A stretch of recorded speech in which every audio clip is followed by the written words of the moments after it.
안녕하세요. 일상 IT입니다. 반갑습니다. 출근길 IT 전해드리는 이야기, 그리고 퇴근길에도 함께하는 방송, 일상 IT. 오늘도 아침 세 가지 소식으로 시작합니다. 유튜브도 하고 있고, 오디오 클립도 계속 하고 있어요. 오디오 클립도 그 순위가 좀 높은 편이고, 특히 오디오 클립을 먼저 시작하다 보니까 그쪽을 통해서 목소리만 나가고 있는데도 불구하고, 몇 년째 계속 지켜보면서 댓글 달아주시는 분들 정말 감사드립니다. 유튜브도 마찬가지고요. 자, 오늘 이야기를 시작하려고 하는데 오늘은 IT 소식으로 돌아왔습니다. 바로 어제 같은 경우에는 제가 NFT에 대한 이야기 전해드렸었죠. 그래서 제가 운영하는 단톡방이라든지 이쪽에서 지금 올리셨다는 분들도 계시고 정말 사용하기 편하다 하시는 분도 계시는 것 같아요. 저도 지속적으로 올리면서 상황을 지켜볼 생각입니다. 오늘 전해드리는 첫 번째 IT 소식은 블랙베리 이야기를 좀 가지고 왔습니다. 블랙베리가 서비스 중단에 들어갔어요. 이 블랙베리 하면은 그 로망이 있었던 폰입니다. 한때 오바마 대통령이 손에서 절대로 놓지 않는다. 라는 이야기가 나오다 보니까 오바마 폰이라고도 불리기까지 했었었는데, 이 폰이 생산 중단에 들어갔던 건 꽤 됐었거든요. 근데 이제 서비스 중단에 들어가게 된 거예요. Q 시리즈 같은 경우에 쓰셨던 분들 있지만 정말 예뻤습니다. 제가 사용했던 게 Q20. 이거를 그 한참 지나서 샀습니다. 그래서 아이폰이라든지 갤럭시를 쓰고 있다가 어느 날부터 Q20이 꽂히기 시작해가지고 이거 한번 써봐야겠다. 그래서 그때 중고로 샀었다가 이게 또각또각 누르는 게 재밌기는 한데 이게 적응이 안 되더라고요. 그 당시에 페이스북 전용으로 쓰다가 결국에는 다시 또 중고로 넘겼었었죠. 근데 지금도 다시 한번 만져봤으면 좋겠다라는 생각은 할 정도예요. 그 뒤를 이었었던 게 지금 화면 보시는 분들은 보이시는데 이 키2, 키1 이런 것들이 나왔었습니다. 지금도 97만 9천 원에 팔리고 있네요. 해외 배송으로. 이것도 이제 밑에 자판이 달려 있죠. 대신에 이거 같은 경우에는 그 안드로이드 베이스로 되어져 있습니다. 위에 클래식 같은 경우에는요. Q20 시리즈 같은 경우에는 그 블랙베리 전용으로 들어가져 있어요. 그래서 이 부분에 대한 소프트 지원이 이번에 중단이 되는 겁니다. 5년간은 지원했었었는데. 그 소프트웨어 업데이트가 안 되는 건 기본이고 나머지 기능들의 안정성도 보장해주지 못한다라고 하는데 이 나머지 기능의 안정성이라고 하는 게 뭔가 하고 좀 보다 보니까 전화라든지 문자를 받는 거라든지 이런 안정성에 대한 것들인 것 같습니다. 그렇다 보니 지금 이제 Q20 쓰시는 분들은 조금 대체할 수 있는 방법을 찾으셔야 될 것 같고요. 뭐 너무 오래된 폰이긴 하니까요. 그리고 그 키2라든지 나중에 나왔었던 것들 쓰시는 분들 같은 경우는 괜찮을 것 같습니다. 이건 안드로이드 베이스다 보니까요. 그 블랙베리 모바일 사업은 이미 중국의 TCL한테 넘어갔었어요. 여기로 넘어가서 그쪽에서 생산을 한다 안 한다 나오다가 결국에는 중단까지 갔었죠. 그럼 블랙베리는 없어졌느냐? 그렇진 않습니다. 블랙베리는 한번 생각을 확 바꿨어요. 그래서 모바일 사업부를 넘김과 동시에 정말 많은 서비스를 터닝했었던 게 전장 사업 쪽에 뛰어들었었죠. 그러니까 자동차의 OS에 해당하는 것들, 자율주행차에 대한 것들, 그쪽에는 또 탑을 달리는 회사 중에 하나가 된 상태입니다. 어쨌든 저희의 한때 블랙베리의 열풍이 불었었던 그때 폰이 씁쓸하게 사라지는 게 굉장히 아쉽습니다. 만약에 지금 다시 돌아와서 쿼티 자판이 장착되어져 있는 게 나오면 어떨까요? 한때 아이폰을 썼을 때 그 쿼티 키보드가 있었습니다. 밑에 장착해 쓸 수 있는 거, 키보드 케이스. 그것도 참 재밌었었는데 소송 걸리게 되면서 사용 못하게 됐었죠. 그렇게 나오면 한번 살 생각은 있는데 궁금하네요. 저는 두 번째 얘기입니다. 제가 CES를 못 갔다고 얘기 들었었죠. 좀 아쉽고 가셨던 분들이 연일 소식을 전해 오시는데요. CS 2022를 이번에 가고 싶었던 정말 큰 이유 중에 하나가 바로 보링 컴퍼니의 기술을 체험해 보고 싶어서 했었습니다. 이게 앨런 머스크의 보링 컴퍼니라는 회사가 있어요. 그 앨런 머스크 같은 경우에는 워낙에 기발한 생각을 하는데 우리가 또라이라 그러죠. 근데 그런데도 불구하고 돈도 많고 추진할 수 있는 열정도 있고 머리도 좋잖아요. 그렇다 보니까 진짜 현실로 만듭니다.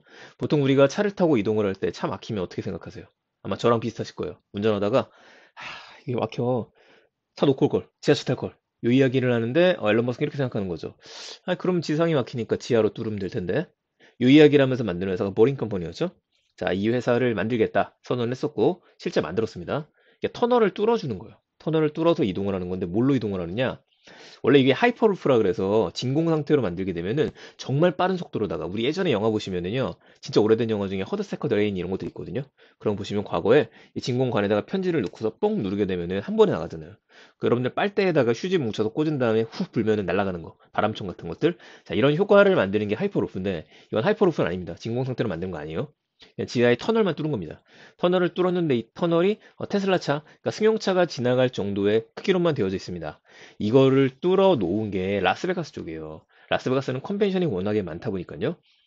이 서비스를 했기 때문에 이제 가셨던 분들이 타봤다라는 경험들을 다 유튜브에 올리기 시작했습니다. 지금 우리나라에 있는 지디넷도 마찬가지고 한경도 그렇고 계속 올라오게 되는데 보게 되면은 지금 I ride in Boring Company Tunnel 요거 나오면서 지금 14시간 전에 올라왔던 리뷰가 또 하나 있어요. 잠깐 소리를 줄이고서 한번 봐보게 되면은 이분이 잘 만들어 놨더라고요. 좀 넘겨서 볼게요. 그 사이트 들어가면 봐보세요. 막 뭐 앞엔 설명이고 넘어가게 되면은 타는 거죠. 자, 그럼 여기서 볼 수 있는 게 뭐냐면은 테슬라 차를 탔고 왼쪽에 사람이 탑승한 거를 볼 수 있습니다. 그러니까 이게 그 완전 자율주행 차가 아직 적용이 된 건 아니에요. 그러니까 사람이 타서 목적지까지 태워주는 건데 이게 지금 보링 컴퍼니에서 만든 터널인 겁니다. 이 터널을 지나가 가지고 원하는 위치까지 도착을 할 수 있다. 그럼 이제 지하에서 지하로 가는 겁니다. 지하에서 지하로 이렇게 이동을 하는 거기 때문에 도착하게 되면 위에 올라갈 수 있게 되는 겁니다.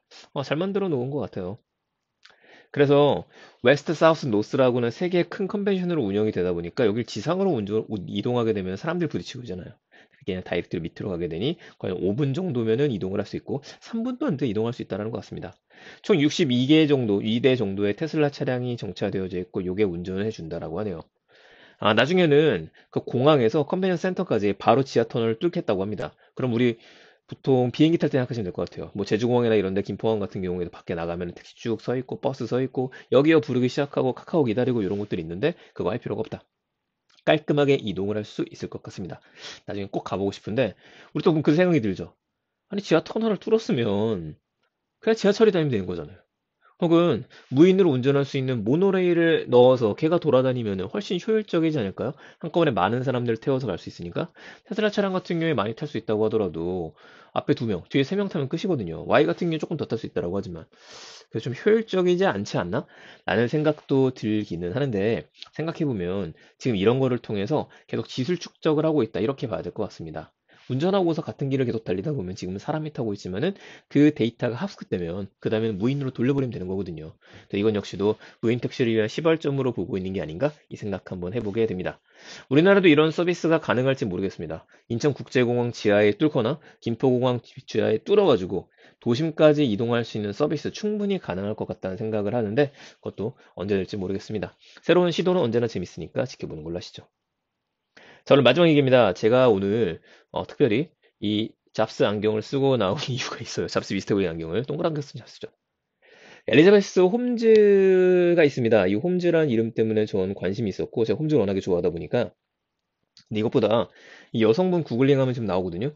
이렇게 나오는데 이 복장 그리고 잡스의 이런 표정 사과 들고 있는 것들 이런 포즈를 많이 따라해서 유명해요. 터틀넥을 또 입고 다니거든요. 그러니까 잡스다. 여자 스티브 잡스다라는 이름이었었는데 이것만큼 그녀의 행보도 좀 놀라웠었습니다. 2003년도 19살의 나이에 테라노스라고 하는 회사를 창업해요. 이 회사가 뭐냐면은 헬스케어의 선봉 주자로 알려져 있는데 손가락에서 얻은 피 몇 방울만 넣게 되면은 250개 이상의 질병을 진단할 수 있다라고 합니다. 엄청나죠? 그냥 톡 떨어뜨리게 되면은 진단할 수 있는 거예요. 이러다 보니까 헬스케어 시장에 총알로 떠오르기 시작했었던 겁니다. 근데 바로 이 회사가 꽤 오래 지났죠? 2003년에서 지금까지 2021년이니까. 일단 이분 같은 경우에는 워낙에 잘 되다 보니까 스탠포드 대학도 자퇴했었어요. 이거 좀 비슷하죠. 대학교 자퇴하고 검정색 목폴러도 입고 다니고. 그 2015년에 메모에 썼던 게 회자가 됐었는데 본인이 스티브 잡스 되기 이런 글을 썼었던 것 같습니다. 메모를 끄적거렸던 거죠. 이게 노출이 되면서 의도였는지 모르겠지만 여자 스티브 잡스 이런 별명이 딸리게 됐었는데 내부 고발이 있었어요. 테라노스에 대한 내부 고발하고 기술 정확성에 대한 탐사 보도가 이후에 수사가 있었던 겁니다. 요거 같은 경우에는 내부 고발하셨던 분 중에 에리카 청이라는 분이 있는데 이분이 또 테드 영상을 올린 게 있습니다. 테드에 나와서 한마디 하셨거든요. 그 유튜브에 보면은 그 여러분께 자막 달린 걸로 볼 수 있으니까 그거 한번 봐보세요. 그게 결국에는 지금 유죄 판결을 받았습니다. 유죄 판결을 받은 이유는 기술이 없다예요. 기술을 갖고 있지 않았는데 이거 희대 사기꾼이 아니겠느냐 라는 얘기가 나오면서 지금 유죄 판결이 됐고 계속 소송이 또 이어질 것 같습니다. 올해 ESG에 대한 관심 앞으로도 이어질 거라고 우리가 생각을 해요. 이런 관심들이 쭉 이어질 텐데 1월 초부터 도덕성에 대한 것들, 경영자의 건정성에 대한 것들 이런 것들이 이슈가 되기 시작했다. 이런 의미에서 우리가 좀 지켜볼 만한 소식이 아니었나 싶습니다. 애플 오리지널 보시는 분들 계실 텐데요. 애플 오리지널로 영화가 만들어진다고 해요. 그 제니퍼 로렌스가 역할을 맡을 예정이라고 하니까 그것도 함께 재밌게 보시면 좋을 것 같습니다. 네, 오늘 IT에 대한 이야기들 세 가지 소식이었습니다. 엘리베스 홈즈 유죄 판결에 대한 이야기, CES2022 보링 컴퍼니 루프를 타볼 수 있게 됐다. 라는 이야기. 아쉽지만 블랙베리가 소프트웨어 서비스를 이제는 중단하기 시작했다. 세 가지 소식 기억해 주시고요. 저는 내일 또 더 재밌는 이야기를 가지고 찾아뵙겠습니다. 감사합니다. IT 트렌드를 일단 일상 IT였습니다.